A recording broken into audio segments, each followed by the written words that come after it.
এক রাজা ছিল। সে রাজার রোজ মন্দিরে যেত ঠাকুর প্রণাম করতে, মন্দিরে প্রণাম করতে যেত। তো মন্দিরের দুই ধারে দুটো ভিখারি বসে থাকতো।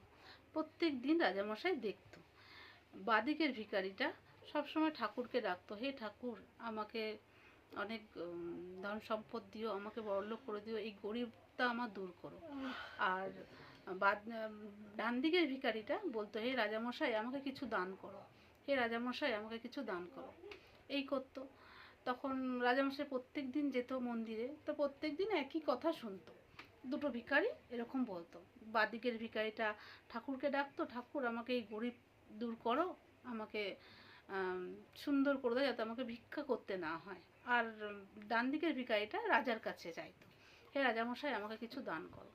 তখন রাজামশাই ভাবলো যে না, প্রত্যেক দিন যখন এরা চাইছে, তখন তাদেরকে কিছু দেওয়া উচিত। তখন ভাবলো যে বাদিকের ভিখারিটা তো রাজার কাছে চায় না, ডান দিকের ভিখারিটা রাজার কাছে প্রত্যেক দিন চায়। তখন রাজামশাই কী করলো, ডান দিকের ভিখারিটার জন্য ক্ষীর বানালো, খুব সুন্দর করে ক্ষীর বানালো। ক্ষীর বানিয়ে তার মধ্যে অনেক কয়েন, সোনার কয়েন, হিরে ওই ক্ষীরের মধ্যে তলায় দিয়ে তার উপরে ক্ষীর দিয়ে ওই ভিখারিটাকে দিল, যেই ভিখারিটা রাজামশাইয়ের কাছে চাইতো। তখন দিল, বলছে ওর গরিবটা চলে যাবে, ওকে দিয়ে আসি, প্রত্যেক দিন আমার কাছে চায়। তখন রাজামশাই তাকে দিল। তখন ও তো ক্ষীর পেয়ে ভিখারিকে দিল, ক্ষীর পেয়ে খুব খুশি। আর বাদিকের ভিখারিটা তো ঠাকুরকে ডেকে যাচ্ছে, ঠাকুরকে ডাকছে।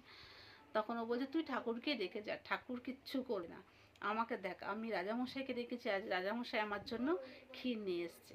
রাজামশাই তো আমাকে দেখতে পাচ্ছে, আর ভগবান তো তোকে দেখতে পাচ্ছে না, তা তোকে কি করে দেবে। তখন ও বলছে ঠিক আছে, ও চুপচাপ ঠাকুরকে ডেকে যাচ্ছে। তো ও ভাবছে যে ঠিক আছে, ও আনন্দে এবারে ক্ষীর খাচ্ছে। ক্ষীর খেতে খেতে পেট ভরে গেছে, অনেক ক্ষীর দিয়েছে, রাজামশাই দিয়েছে, বুঝতেই পারছো। এবার ক্ষীর খেয়ে পেট ভরে গেছে। তখন বললো যে এনে, আমি আর ক্ষীর খেতে পারছি না, এবারে তুই খা, দেখ আমিও তোকে দিলাম।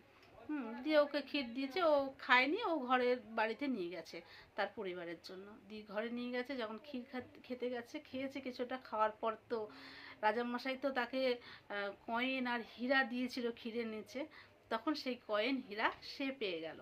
সে পেয়ে তো একদম দেখে তো আনন্দে ভরে একদম খুশি হয়ে গেল। সে তো মানে আর ভিক্ষা করাও ছেড়ে দিল, আস্তে আস্তে অনেক বড়লোক হয়ে গেল সে, রাজার এত কয়েন ভালোবাসা পেয়ে।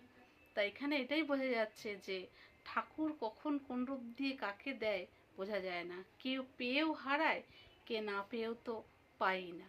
তাই এটাই বলছি, ঠাকুর সবসময় আছে, সবসময় ঠাকুরকে ডেকে যাও, ঠাকুর তো আমাদের